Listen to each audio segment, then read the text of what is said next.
Entonces, la clase pasada llegamos hasta acá, hasta la introducción, o que nos quedó pendiente hacer la introducción del lenguaje unificado de modelado, UML.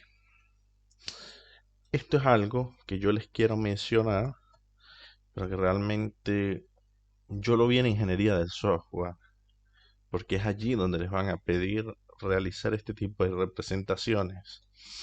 Pero en mucho contenido en internet, donde ustedes busquen en libros y en la mayoría de los soportes que existen de la programación orientada a objetos, se van a conseguir con representaciones UML. ¿Y qué es esto? Esto es un lenguaje bajo el cual se intenta representar las clases. Si vemos la definición, les explica: el lenguaje unificado de modelado UML fue creado para forjar un lenguaje de modelado visual común y semántica y sintácticamente rico para la arquitectura, el diseño y la implementación de sistemas de software complejos, tanto en estructura como en comportamiento. UML tiene aplicaciones más allá del desarrollo de software, o sea, no es solo para clases, pero se adapta mucho a lo que es desarrollo de software. Se usa, es común utilizarlo para representar un sistema, ¿ok? Pero tiene otras aplicaciones, por ejemplo, en el flujo de procesos en la fabricación. Es una cosa que ustedes van a ver en control 1, automatización, van a ver en cadenas de producción, van a ver en diferentes contextos. Pero prosigamos. Es comparable a los planos usados en otros campos y consiste en diferentes tipos de diagramas. En general, los diagramas UML describen los límites, la estructura y el comportamiento del sistema, así como los objetos que los contiene. UML no es un lenguaje de programación, esto es importante, pero existen herramientas que se pueden usar para generar código en diversos lenguajes usando diagramas UML. UML guarda una relación directa con el análisis y el diseño orientado a objetos. Ahora, es un lenguaje que prácticamente sirve para hacer un modelo visual, para explicar más fácilmente qué es una clase, cómo se relacionan entre ellas, qué es el sistema y cómo funciona. ¿Ok? En realidad, UML, ustedes seguramente ya lo han visto, pero acá tenemos una de las pequeñas representaciones. En la primera imagen que ven arriba a la izquierda, ven cómo es la representación de una clase en UML. Tiene un identificador que es el nombre de la clase, va a tener una serie de atributos y una serie de métodos separados en dos pequeños cuadros. El más grande engloba o identifica la clase con su nombre. Arriba están los atributos y abajo los métodos. Em, ¿Para qué les sirve esto a ustedes? Para poder representar de una forma rápida y compacta lo que es una clase en un diagrama. Pero ¿qué es un diagrama? Si vemos la imagen que está abajo, tenemos por ejemplo un diagrama de flujo. Ustedes muy seguramente en programación 1 les hicieron hacer el diagrama de la ejecución del código. Sobre todo se suele mostrar cuando se ven estructuras de decisión, porque es una forma gráfica de representar cómo el código toma un camino u otro dependiendo de una decisión.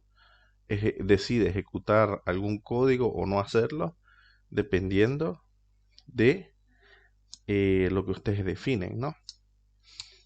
Simplemente el diagrama acá les señala una serie de actividades y si vemos paso por paso, un cliente solicita un crédito, hace la solicitud, después hay una estructura de decisión. Si posee un crédito preaprobado, cursa el crédito y entrega el crédito. Si no, solicita una visita al terreno y deriva en una evaluación del terreno. Ok, este es un ejemplo muy general, pero es una forma visual de un proceso. Correcto. Esto les deja a ustedes saber rápida y visualmente cómo funciona un sistema. Si ven la imagen de arriba a la derecha, por ahora yo agregué esas cosas que son los conectores, cómo se conectan o cuáles son, qué representa cada flecha en el lenguaje UML. Existen diferentes, se los puse allí solo para que vieran qué significa cada una de estos conectores, pero hasta ahora no lo pueden entender porque no hemos visto si hay una herencia, si hay una agregación, si hay una composición. Hasta ahora no es relevante, solo que si lo ven, sepan qué es cada tipo de conector. Algunos se usan para la representación de un diagrama UML de clases, como otros se usan y los van a ver en bases de datos, como otros los van a ver en definiciones UML de un sistema. Cuando ustedes lleguen a cursar preproyecto, van a tener que hacer muchos diagramas UML y en particular para su tesis, usando o haciendo la representación visual de su sistema usando este lenguaje unificado, ¿sí? Es una forma rápida de que alguien que tiene el conocimiento de este lenguaje puede entender su sistema de forma veloz y gráficamente, sin necesidad de explicar cada una de las rutinas, cada una de las clases que hace cada código, cómo están compuestos, ¿ok? El diagrama les va a permitir eso. Si proseguimos adelante, ustedes van a conseguir este tipo de cosas o de diagramas en un sistema o en una definición de base de datos. Si se dan cuenta, son clases entre las cuales existen una relación y definen la definición formal de un sistema, cómo funciona ese sistema. ¿Ok? Se los dejo acá solo para que lo vean. Esto es un ejemplo muy pequeño, pero tienen que saber que esto existe para que si encuentran referencias bibliográficas de clase mientras estén estudiando, puedan entender qué es cada una de estas cosas. Si ven, aparte de usar los conectores que ya dijimos anteriormente, tienen relaciones, ¿ok? Uno a muchos. Un customer es un cliente, tiene muchas órdenes y muchas órdenes pueden tener un cliente. ¿Ok? Esto representa estos números que ven acá. Pero, si se dan cuenta, ya acá podemos entender un poco para qué sirven las clases. Un cliente tiene que tener un nombre, una dirección, un email, una información de tarjeta de crédito, información de la expedición y un balance en su cuenta monetario. Se debe poder registrar, debe poder hacer la login y debe poder actualizar su perfil. A su vez, el cliente va a poder seguramente hacer órdenes. Estoy hablando solo de estos dos de acá. Cada orden va a tener un ID, una data de creación, una data de expedición, el nombre del cliente, que tiene que ser igual al de la otra clase, obviamente, un ID de ese cliente, un estatus, un estado y un ID de expedición. Y cada vez que la clase órdenes tiene una funcionalidad que permite plazar una orden, crear una orden. ¿Ok?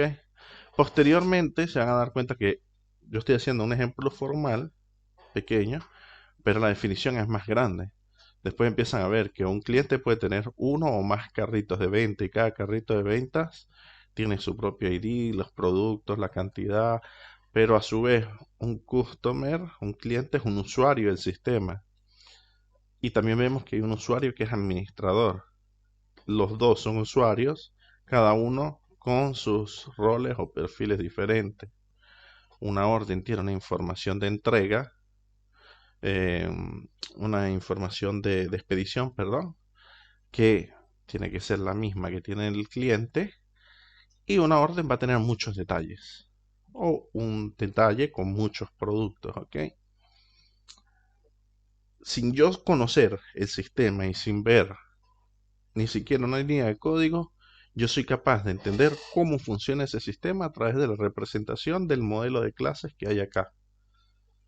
Esto es importante que lo sepan y lo conozcan porque no ahora, no en este curso, pero más adelante, esto funciona para hacer una representación clara de cómo funciona su sistema o cómo están estructuradas las clases en su sistema. Si se dan cuenta, esto es toda la representación un poco básica de un portal de ventas. Realizar un portal de ventas es complejo, es algo complejo. Vean cómo a través de 1, 2, 3, 4, 5, 6, 7 clases disminuyen la complejidad porque extrapolan cada una de las cosas que necesitan y hacen la abstracción de cada una de las cosas que son necesarias para componer ese sistema. Esta es la idea de la programación orientada a objetos, ¿ok? Basta solamente ver un diagrama para entender cómo funciona el sistema, cuáles son los métodos, cuáles son sus clases, cuáles son los componentes y cómo se relacionan entre ellos, ¿ok? Acá, Ok, profe. ¿sí? No, que quedó claro. Ok. Acá, como última diapositiva, yo había puesto lo que era la definición de la identidad de un objeto. La identidad es una propiedad de un objeto que lo diferencia del resto. En algunos sitios lo van a encontrar y se recordarán de la clase anterior como el estado del objeto. Recuerden que el objeto no es nada más que una instancia de la clase. El objeto es un valor que representa su plantilla o su clase. Es un elemento de ese tipo de datos, ¿ok? Y cada uno de ellos tiene una identidad, un estado. Lo diferencia del resto, o dicho en otras palabras, es su identificador. El concepto análogo al identificador de una variable o una constante.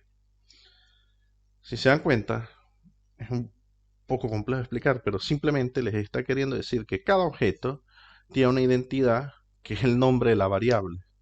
Ustedes van a crear variables a partir de sus clases, porque sus clases en realidad son tipos de datos.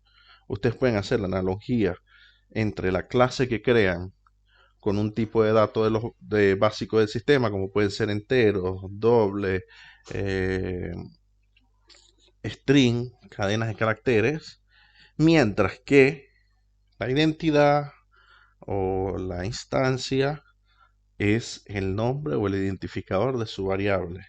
Esto fue lo que no quedó muy claro la clase pasada. No sé si ahora queda más claro. En esta representación, sencillamente tenemos que la clase es el modelo o el tipo de datos. Y cada uno de los objetos, dependiendo de sus estados, acá los representan con colores, son una identidad de ese tipo de clase. Un ejemplo muchísimo más fácil de adaptar es la clase persona, en la cual no estamos definiendo una persona en particular, estamos definiendo sus atributos y sus métodos. Y para representar a cada una de las personas, vamos a tener en este caso a Pedro, Cristina, Manuel y María. Son las instancias o las variables de la representación de una persona. ¿Ok? Son los identificadores. Acá les dieron nombre. Es así de sencillo. No hay que verle un lado complicado porque no lo tiene. Simplemente el objeto es la variable que ustedes declaran. La clase es el tipo de datos. Es la plantilla. Pueden conseguir muchísimos conceptos para hacer referencia a lo mismo. Dime, Marcelo. Profe, entonces el estado es simplemente los atributos modificados de cada objeto en base a una clase, ¿no? Sí, recuerden que ustedes pueden crear dos variables enteras que llaman número 1 y número 2. Ya eso los diferencia, porque son los objetos, dos objetos del tipo entero. ¿Ok? Y cuando ustedes le asignan un valor, ese es el estado de ese objeto. Porque en realidad lo que define el objeto No es la clase, no es la plantilla, no es el tipo de datos. Lo que lo define es su valor, su estado. ¿Correcto? Ustedes pueden tener dos variables del tipo carro, donde tengan carro 1 y carro 2 son dos objetos diferentes, pero ¿qué es lo que le da un estado? Sus atributos. Tienen una marca, tienen un año, tienen un kilometraje, tienen eh, un color. ¿Ok? Es lo que hace particular ese objeto, es el estado de ese objeto. A esto nos referimos con estado, con en la forma de poder diferenciar un objeto de otro.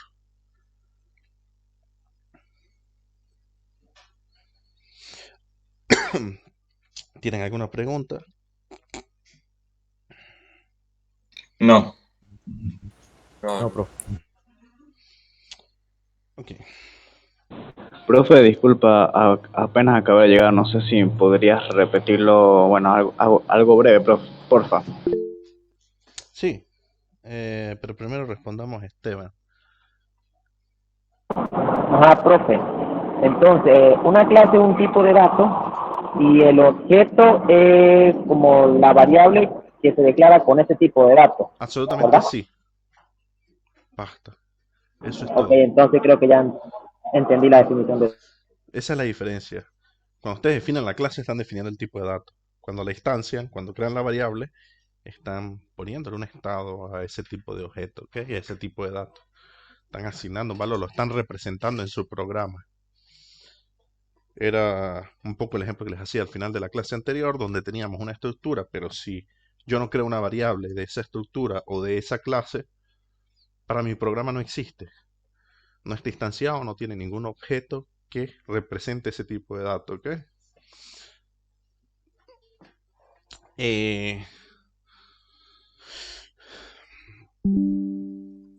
Un breve repaso. Nada, nos quedamos simplemente acá donde hablamos el lenguaje unificado de modelado. Yo leí toda esta definición y les expliqué que el UML o el lenguaje UML es simplemente una forma de representación visual que se utiliza bastante en programación, en el desarrollo de software, pero no solo en estos casos, porque también en el flujo de procesos, en el flujo de una lista de actividades pueden usar este tipo de lenguaje. Es unificado, es algo general, ¿ok? Les estaba mostrando algunos ejemplos acá de cómo era la representación de una clase en UML. Es la primera imagen que está a la izquierda arriba, en la cual para identificar una clase se hace de esta forma, visualmente. Se crea una, digamos, puede ser una caja que engloba todo, donde arriba se encuentra el identificador de la clase, seguido de dos pequeños cuadros dentro, donde el de arriba son los atributos y el de abajo los métodos. ¿Ok? La representación UML sirve para hacer diferentes tipos de representaciones. Yo les dije que, por ejemplo, en programación 1, muy seguramente cuando vieron estructura de decisión, ustedes vieron este tipo de diagramas de flujo, en las cuales se explicaba lo que era cada una de las instrucciones de su programa. Se me olvidó comentarle cuando les dije eso que obviamente cada uno de estos cuadros o estos símbolos tiene un significado. Si no lo vieron, basta solo buscarlos, ¿ok? Así como estos conectores, cada uno que tiene una representación diferente tiene un significado, cada uno de estos elementos que están en el diagrama tienen un significado. Y pusimos este simple ejemplo. ¿Para qué nos sirve esto? Para representar visualmente, sea cómo se comporta un programa o cómo está compuesto un programa, ¿ok? Es el uso particular que se le da en programación. Les comenté que cuando fueran a hacer tesis, cuando estén viendo proyecto de grado o preproyecto, muy probablemente van a usar bastante esto. También se usa mucho en base de datos, porque las bases de datos no es algo tan visual. Cuando ustedes hacen una definición de una base de datos, tienen que primero hacer esto. ¿Cómo va a funcionar mi base de datos? Allí hay muchas relaciones. Por eso se habla de bases de datos relacionales y no relacionales. Pero en la facultad ustedes les van a enseñar solo las relacionales. es un contenido de otra materia, pero simplemente se usa este tipo de representación para definir las relaciones que existen. Estos números que están acá dicen, lo que indican es que la relación entre estas dos clases, una orden puede tener, muchas órdenes pueden tener un cliente o un cliente puede tener muchas órdenes. Les hice el análisis de cómo podía yo interpretar este sistema sin conocerlo. Esto es una imagen que agarré yo de un texto, ¿ok? Y simplemente a través de la definición de la clase, sus atributos y sus métodos, yo puedo entender que esta es una representación visual de prácticamente un portal de ventas. Y hice también la analogía de cómo, haciendo la extracción de cada uno de los atributos de ese sistema, digámoslo así, de cada uno de los objetos en ese sistema, un problema que puede ser complicado se vuelve fácil. Obviamente, cuando ustedes tengan que entrar en aprender lo que es esta representación UML, les van a hablar de actores, de roles, de